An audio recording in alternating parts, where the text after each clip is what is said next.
Megan. I'm Sierra. And I'm Maggie. And we're from the Gymnastics too. Welcome to TC Tuesday. We did a video a little while ago called 10 Things That Gymnasts Are Doing Wrong. So, today we're doing 10 things cheerleaders are doing wrong.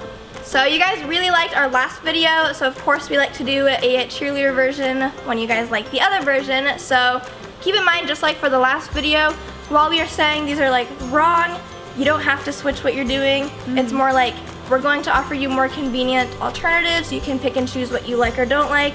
Or if you think actually the first way is better or easier, you can go ahead and stick with that. Before we get started, make sure you guys subscribe to our channel by clicking the red button down below. Also, make sure you click the bell icon down below to become part of the notification squad.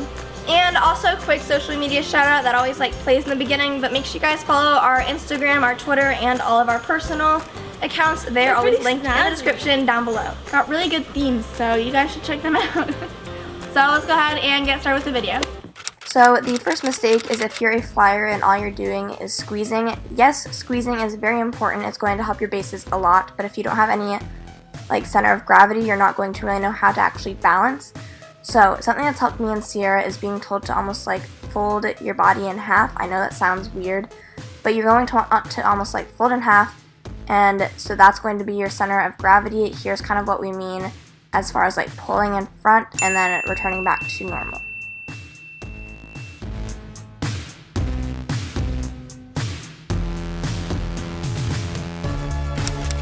So obviously the point of hairspray is to hold your hair in place. A lot of times cheerleaders are going to use this for competitions.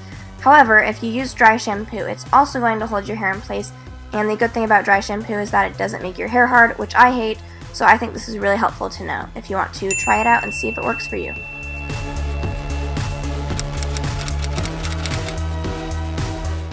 Next, we have hunching your back. If you're a base, you definitely do not want to be doing this. It's not good for your back, and you're probably going to get pain later if you keep doing that. So in order to fix this, you're going to want to make sure you sit back further and then also pull your chest up so you're standing up tall. It's really important to keep your back straight so you're not going to hurt it when you're stunting.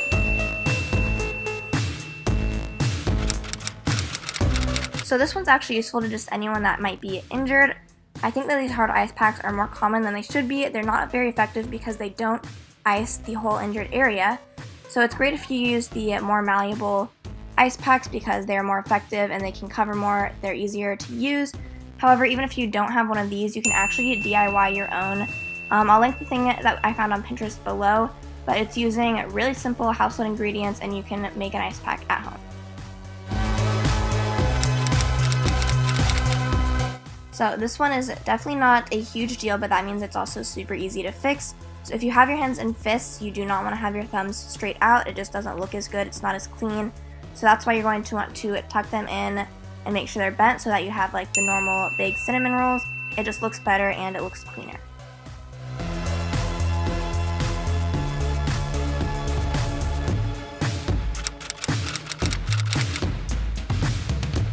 Another stunting mistake is actually arching your back too much, so it's kind of the opposite of what we talked about before. Again, this is going to cause back pain. Looking at this just hurts my back. It's going to be a lot worse if you're actually holding someone up. So you want to make sure when you're stunting you get underneath the stunt so you can straighten your back out and also pull your core in tight.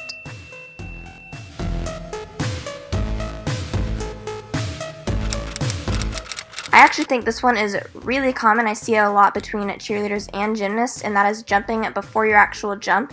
So this is going to be less effective. You're using your energy and power before you're even jumping.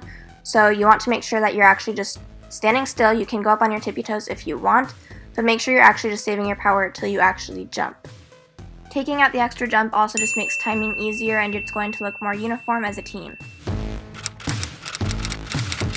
If you're a base, the last thing you want is to get your fingers caught in the laces of your flyer because, ouch, that would probably hurt if they get caught in your cradling.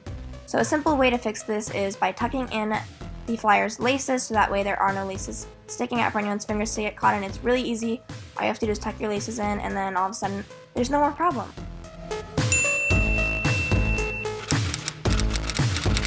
Here's another quick thing that you might be doing wrong, but it's also super easy to fix. Make sure that when you're cleaning, you have your hands and fingers together and not apart.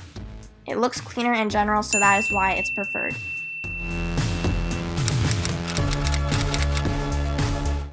The very last one we had for you guys is stunting with your arms.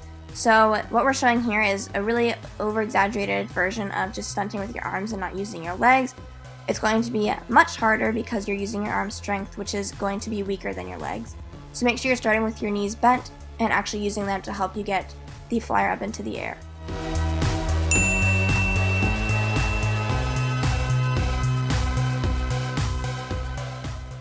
If you guys liked this video, make sure you give it a thumbs up. Our let go for this video is going to be 15,000 likes. And don't forget to comment down below which of these you think is like the best one. Which thing do you think you should switch Like, from did we doing blow your wrong mind on any of to these doing things? right? And we will see you next Tuesday. Bye.